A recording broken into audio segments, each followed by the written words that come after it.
Hi everyone, this is CA Arya Sopa and welcome back to my YouTube channel. इस video में हम discuss करेंगे the most absurd of all the subjects IBS. IBS को मैं absurd इसलिए बोल रही हूँ because I don't see an additional value of that subject.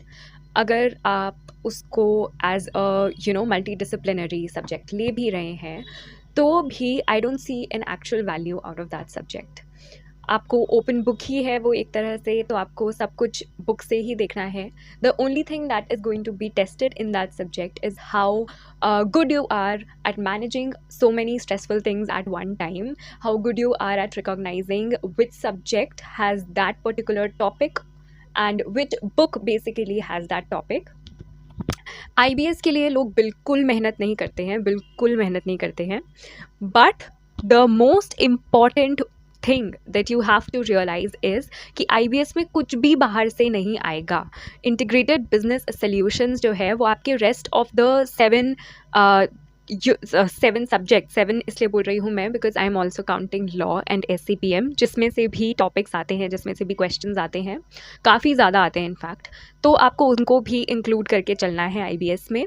The only thing that you have to realise is कि आपका वो सारे जो भी सब्जेक्ट्स हैं उनमें कितना स्ट्रॉन्ग ओपिनियन है, कितना अच्छा आप उन सब में परफॉर्म करते हैं, और IBS में भी उन्हीं की हेल्प से आप पास हो पाएंगे. IBS में पास होना is not an issue. The issue is to get exemption.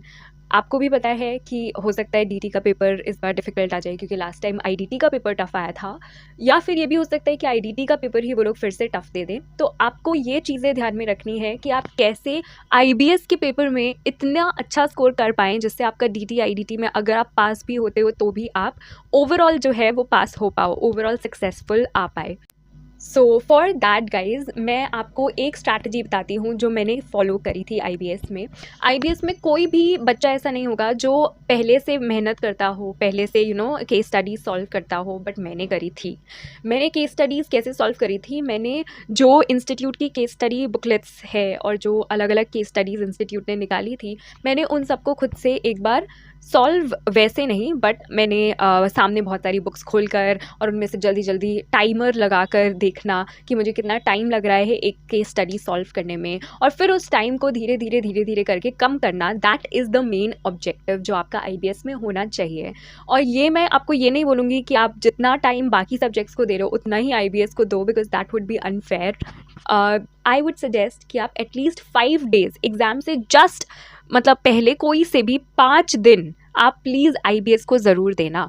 IBS easy है, काफ़ी ईजी है क्योंकि उसमें बाकी सब्जेक्ट्स ही आ रहे हैं, तो आप बाकी सब्जेक्ट पे ज़्यादा फोकस करोगे ऑब्वियसली, बट IBS को छोड़ना भी कोई ऑप्शन नहीं है. आप ये मत करना कि end of the the 1.5 days that you are going to get for IBS आप उसी में पूरा IBS पढ़ रहे हो, उससे कुछ बेनिफिट नहीं होगा. आप एटलीस्ट केस स्टडीज़ जो है वो 5 डेज़ लेकर सारी केस स्टडीज़ तो सॉल्व करके देखोगी, और उन 5 दिन में भी इतना तो आप करो ही कि आपका daily on a daily basis जो 5 दिन है उनमें आप हर दिन अपना प्रोग्रेस देखो कि एक दिन में आपको जैसे 1 hour या 45 minutes लग रहा है केस स्टडी ढूंढने में, तो आप दूसरे दिन उससे कम करो, तीसरे दिन और कम करो, 4th डे और कम करो. तो ऐसे करके आप एटलीस्ट 20 minutes तक तो आ ही जाओ कि 20 minutes में आपकी एक केस स्टडी सॉल्व होने लग जाए. उससे आपको बेनिफिट क्या होगा कि जो पेपर आएगा उसमें आप अच्छे से सॉल्व कर पाओगे वो केस स्टडीज़ को ना. मुझसे बहुत सारे बच्चों ने ये पूछा है कि आप ये बताओ हमें कि हम जो IBS के 1.5 days हैं उसको कैसे यूटिलाइज़ करें दीदी. तो देखो गाइज, जो 1.5 days आपको IBS के लिए मिलेंगे उसमें मैंने क्या किया था मैं आपको बताती हूँ. I got 73 marks in IBS. इस बार IBS में बच्चों को उतने अच्छे मार्क्स नहीं मिले हैं. 73 इज़ अ गुड मार्क्स, ठीक है, are good marks according to the paper that we got and the checking that happened. तो IBS में मैं आपको बताऊंगी कि आप 1.5 days मुझे कैसे मिल गए. बहुत सारे बच्चे तो ऐसे हैं जिनके एग्जाम्शन भी नहीं आई IBS में, द रीज़न बीइंग कि उनको वो टॉपिक्स ही नहीं मिले. उनको उस पर्टिकुलर सब्जेक्ट का तो पता चल गया कि हाँ क्वेश्चन DT में से है, बट वो टॉपिक ही नहीं मिला, वो पूरे टाइम पन्ने ही पलटते रह गए. तो just so that you don't have to do the same thing, what I did was मैंने फ्लैग्स लगाए थे. या तो आप गाइस फ्लैगिंग ऐसे लगाओ कि जैसे हर 50 पेजेस पे फ्लैग लगाओगे, या फिर हर 70 पेजेस पे फ्लैग लगा दिया, 100 पेजेस पे फ्लैग लगा दिया, या फिर 20 पेजेस पे फ्लैग लगा दिया। या तो आप ऐसे फ्लैगिंग लगा सकते हो जिससे आप जो इंडेक्स है उसमें से देखो कि अच्छा ये टॉपिक यहाँ पे है, और फिर आपको जल्दी से वो टॉपिक मिल जाए पेज नंबर के हिसाब से। या तो आप ऐसे फ्लैगिंग कर सकते हो। Second way of flagging is कि आप टॉपिक वाइज फ्लैगिंग करो। टॉपिक वाइज फ्लैगिंग में टाइम बहुत लगेगा, बट आपको एग्जाम में उतना ही जल्दी टॉपिक मिलेगा। तो ये 2 टाइप की फ्लैगिंग्स है जो मैं आपको सजेस्ट करूँगी।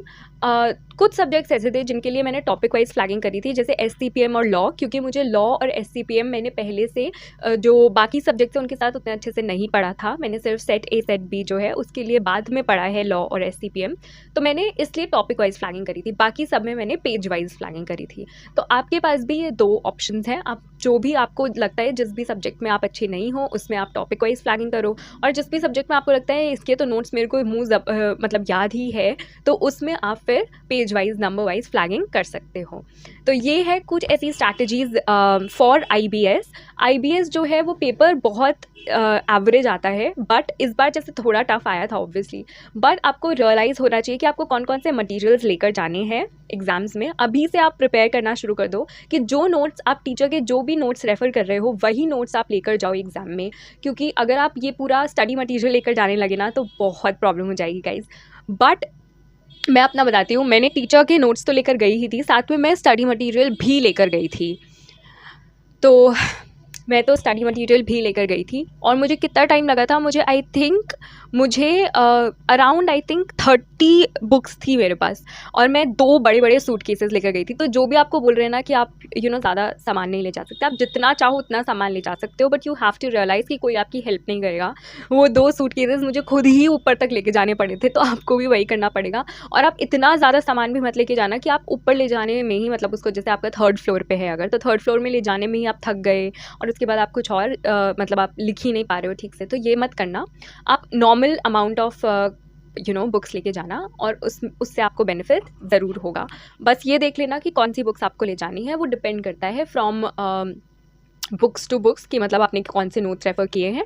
कुछ कुछ चीज़ों के लिए मैं स्टडी मटेरियल रेकमेंड करूँगी, जैसे लॉ हो गया, जैसे एससीपीएम हो गया, उनके लिए आप स्टडी मटेरियल ले जा सकते हो। बाकी सारे सब्जेक्ट्स जो है वो आप अपने जो टीचर नोट्स हैं और जो क्वेश्चन बैंक्स हैं वो लेकर जाना, तो आपको ज़्यादा बेनिफिट होगा। That is it for this video guys, and don't forget to subscribe to this channel. All the best for your exams. Take care and study well.